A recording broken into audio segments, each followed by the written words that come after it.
Assembly election ఓటమి shock లో ఉన్న బీఆర్ఎస్ లీడర్లు త్వరలో జరిగే పార్లమెంట్ ఎన్నికలపై ఫోకస్ పెట్టారు. లోక్సభ నియోజకవర్గాల వారీగా లీడర్లను సమాయత్తం చేసేందుకు రేపటి నుంచి వరుసగా భేటీలను ప్లాన్ చేశారు పార్టీ వర్కింగ్ ప్రెసిడెంట్ కేటీఆర్. 2 రోజుల కిందట బీఆర్ఎస్ చీఫ్ కేసీఆర్ తో సమావేశమైన కేటీఆర్, హరీష్ రావు ఎంపీ ఎన్నికలు, అభ్యర్థుల ఎంపికపై చర్చించారు. ప్రస్తుతం స్టేట్ లో బీఆర్ఎస్ కి 9 మంది సిట్టింగ్ ఎంపీలున్నారు. హైదరాబాద్ లోక్సభ మినహా మరో 7 ఎంపీ సెగ్మెంట్లలో అభ్యర్థుల ఎంపికపై కసరత్తు జరుగుతోంది. నల్గొండ నుంచి కొడుకు అమిత్ రెడ్డికి టికెట్ ఇవ్వాలని మండలి చైర్మన్ గుత్తా సుఖేందర్ రెడ్డి ఇప్పటికే అధిష్టానం దృష్టికి తీసుకువెళ్లారు.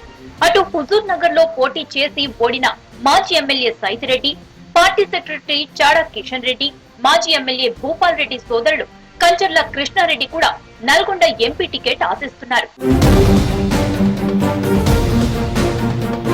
భువనగిరి ఎంపీ టికెట్ ఆశిస్తున్నారు మాజీ ఎమ్మెల్యే పళ్ల శేఖర్ రెడ్డి, మాజీ మంత్రి ఎర్రబెల్లి దయాకర్ రావు, సీనియర్ నేత క్యామ మల్లేష్, బాలరాజు యాదవ్, మాజీ ఎమ్మెల్యే భిక్షయ్య గౌడ్. మల్కాజ్గిరి నుంచి మాజీ మంత్రి శ్రీనివాస్ గౌడ్, రావుల శ్రీధర్ రెడ్డి, ఎమ్మెల్సీ షంబీపుర రాజు టికెట్ అడుగుతున్నారు.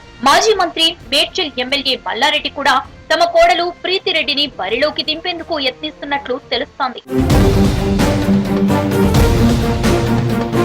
మరోవైపు సికింద్రాబాద్ ఎంపీ టికెట్ కోసం మాజీ మంత్రి తలసాని కుమారుడు సాయి కిరణ్, మాజీ మేయర్ బొంతు రామ్ మోహన్ లాబింగ్ చేస్తున్నారు. మహబూబ్ నగర్ ఎంపీగా మాజీ ఎమ్మెల్యే లక్ష్మారెడ్డి పేరు పరిశీలిస్తున్నట్లు తెలుస్తోంది. అయితే దీనిపై ఆయన ఆసక్తి లేదని చెప్పినట్లు సమాచారం. ఇక నాగర్ కర్నూలు నుంచి సిట్టింగ్ ఎంపీ రాములు ఉన్నా మరోసారి ఆయన పోటీకి ఇంట్రెస్ట్ చూపించకపోతే మాజీ ఎమ్మెల్యే గువ్వల బాలరాజు టికెట్ అడుగుతున్నట్లు తెలుస్తోంది.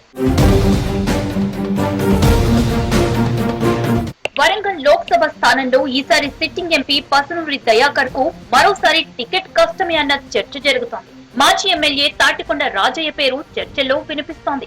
అటు ఆదిలాబాద్ లోక్సభ మాజీ ఎంపీ నగేష్ పేరు పరిశీలనలో ఉన్నట్లు తెలుస్తోంది.